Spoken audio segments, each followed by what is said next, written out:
कृष्ण की उद्घोषणा के बाद पूरा राज्य बेचैन है, पर कृष्ण इन सब से अलग किसी और लोक में है। कभी सन्यासियों के साथ संवाद कर रहे हैं तो कभी बांसुरी की तान छेड़ रहे हैं। लोग सोच रहे हैं क्या ये वही कृष्ण हैं जिनकी हस्तिनापुर की यात्रा पर एक महायुद्ध का भविष्य टिका है, या यूं कहें कि पूरे हस्तिनापुर का भविष्य टिका है। क्योंकि एक तरफ तो तय है कि तूफान आने वाला है, मगर दूसरी तरफ कृष्ण समुद्र जैसे शांत दिख रहे हैं। यही है Krishna, the ultimate game changer, the real OG of strategic brilliance.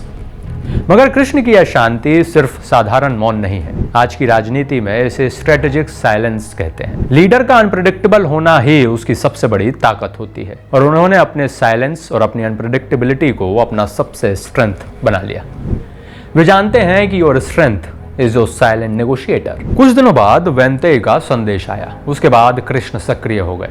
उन्होंने अपने साथ चलने वाले सैनिकों के लिए अन्न का भंडारण शुरू कर दिया। उनके लिए शस्त्र इकट्ठे किए, उनके लिए सुविधाएं इकट्ठी की। मंडप कर्मियों को, रसोइयों को, वो नए रथ और नए अश्वों को तैयार कराना शुरू किया। कृष्ण जा तो हस्तिनापुर शांति वार्ता के लिए रहे हैं, पर वे एक तीव्रगामी सेना अपने साथ लेकर जा रहे हैं ताकि यह संदेश दे पाए कि वो युद्ध की तैयारी पूरी तरह कर रहे हैं।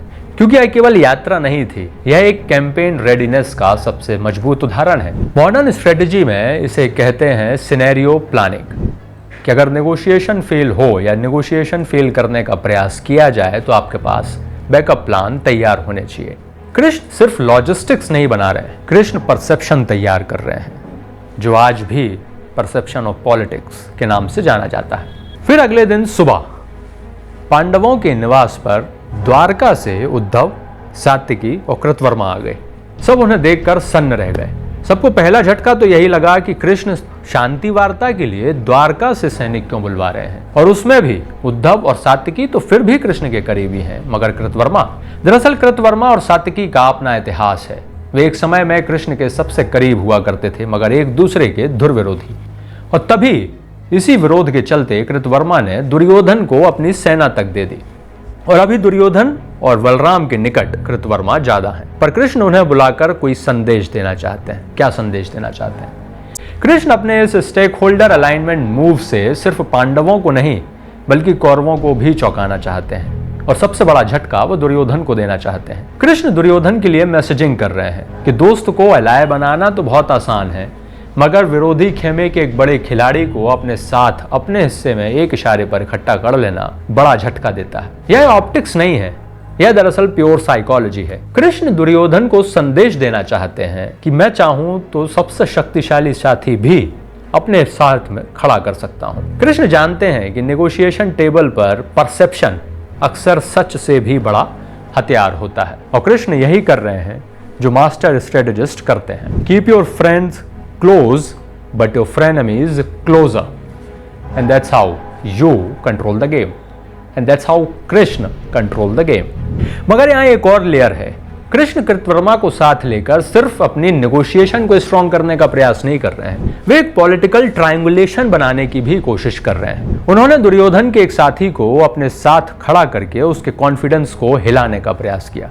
क्या आपको कोई मॉडर्न लीडर, कोई आधुनिक लीडर नजर आता है जो इस तरह का काम कर रहा है, या अभी कोई वैश्विक परिस्थिति ऐसी दिखाई दे रही है? कमेंट में बताइए। यात्रा का दिन आया, यात्रा शुरू हुई। रास्ते में वेंतेय ने कृष्ण से पूछा, आर्य, क्या आप स्वयं और हमारे सैनिकों को कौरवों का अन्न सच में नहीं खाने देना चाहते? कृष्ण हंसे। उन्होंने कहा, जो जिसकी थाली में खाता है उसकी निष्ठा भी वहीं बध जाती है, इसलिए मैं उनका अन्न नहीं स्वीकारता। मैं अगर उनका स्वागत या उनका अन्न स्वीकार करूंगा तो मेरी निष्ठा भी वहां झुकेगी। फिर कृष्ण ने कहा कि भीष्म और दुर्योधन भी तो इसी बंधन से बंधे हैं। मॉडर्न मैनेजमेंट में इसे कहते हैं incentive alignment. Never eat your rivals lunch, it always comes with strings attached. हाल ही के दिनों में एक सीन हमने भी देखा है जिसमें दो अंतरराष्ट्रीय प्लेयर्स मिले और एक ने ऐसा ही किया। कमेंट में बताइए कौन है वो। इसीलिए कृष्ण ने अपनी सेना को केवल अपना अन्न खिलाया। लॉयल्टी तलवार से नहीं, अक्सर थाली से जीती जाती है, और कृष्ण यह सच भली भांति जानते थे। वेंतेय ने बात को दोबारा पूछा, क्या आपको वाकई लगता है कि भीष्म और द्रोण सचमुच दुर्योधन के साथ हैं? कृष्ण यहां थोड़े कठोर हुए। उन्होंने कहा कि द्रोण अब केवल वेतन भोगी कर्मचारी हैं, और एम्प्लॉय को अपने एम्प्लॉयर के खिलाफ कुछ भी दिखाई नहीं देता। और भीष्म वे गद्दी के रक्षक हैं। गद्दी की रक्षा का प्रण लेने वाला राजा का धर्म या अधर्म नहीं देखता, केवल गद्दी की रक्षा करता है। This is called institutional captivity. व्यक्ति का धर्म चाहे जैसा हो, वह संस्था का कैदी बन जाता है। कृष्ण ने कहा कि भीष्म और द्रोण अब योद्धा नहीं है, वे सिर्फ संस्थान की जंजीरों में उनको ढोने वाले बंधक हैं, उनके कैदी बन गए हैं। शाम के समय यात्रा हस्तिनापुर के निकट पहुंची। धृतराष्ट्र के दूत आए और कृष्ण ने उनसे कहा कि आपके लिए विश्राम की व्यवस्था कौरवों ने की है। कृष्ण मुस्कुराए। उन्होंने कहा कि कौरव हमें शल्य समझते हैं क्या? हम दुर्योधन के मंडपों में नहीं ठहरेंगे। इसे कहते हैं अवॉइडिंग सिंबॉलिक ट्रैप। हॉस्पिटैलिटी स्वीकार करना मतलब इनडेथनेस को स्वीकार करना। शक्ति सिर्फ शस्त्रों से नहीं, दृष्टि से बनती है। This is what we call ethical boundary setting. दरअसल कृष्ण दिखा रहे हैं कि शांति की राह में भी आत्मसम्मान सबसे बड़ा हथियार है। और अब अगले दिन सुबह जब कृष्ण हस्तिनापुर पहुंचे तो नगर द्वार से लेकर राजप्रसाद तक फूलों की बारिश हुई।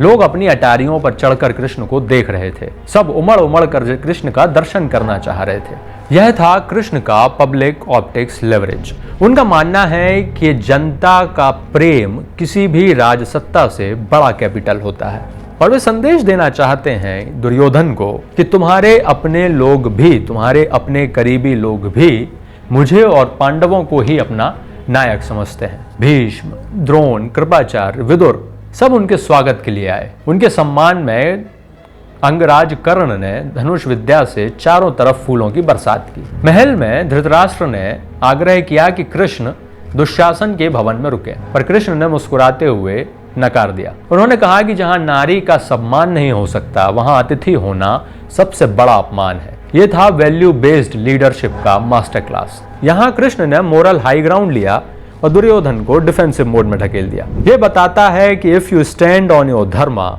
इवन द किंग्स विल बो टू योर रिजॉल्व। इसी को एजेंडा सेटिंग कहते हैं। अब नेगोशिएशन में अपने ग्राउंड को स्ट्रॉन्ग कर लेना और अपने रूल खुद सेट करना। तो कृष्ण हस्तिनापुर पहुंच गए।